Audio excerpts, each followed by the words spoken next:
حدیث شریف کې راځي رسول الله صلی الله علیه وسلم سبعة یظلهم هم الله فی ظله یوم لا ظل الا ظله. وکسان دي الله جل جلاله به په داسې ورځ باندې چې هیڅ یوه سایه به نه وي، صرف د رب العالمین د عرش عظیم سایه به وي.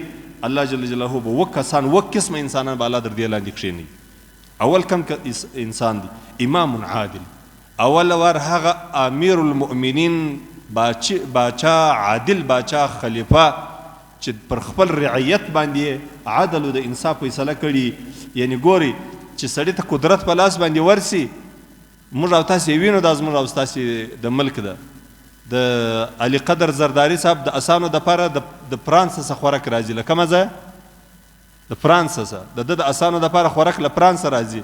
او زما استاد د کلي او د وطن خوندې او مندې د اوبو دپاره 2 میله ځي په پښو باندې، بیا هلته خړې اوبه راوړي څښي.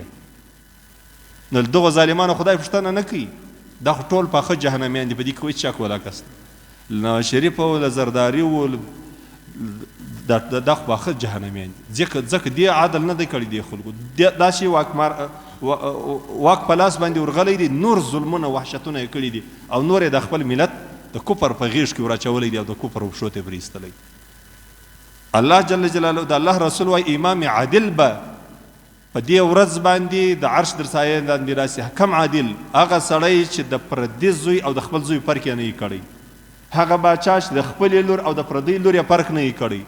هغه باچا چې د حکومت د اسباب و ساز و سامان یې د دغه ملت په خدمت کې استعمال کړی. دا چې نه چې د اسانو خدمت له فرانسه کېږي، د اسانو دپاره له فرانسه خوراک راځي او دلته یې ملت له لوږې مري. الله جل جلاله دې مو زموږ او ستاسې و امت اسلامیه ته د الله جل جلاله عادل باچیان، عادل امیران دي الله رب العزت ورباندې راولي. عادل امیر دا رقم لکه ابوبکر، عادل امیر دا رقم لکه عمر، لکه علي. دا عادل امیران وو. دې رښتیا له خپل ملت سره د خپل د بدن د خپل وجود هم له دا ملت سره شریک کړی وو.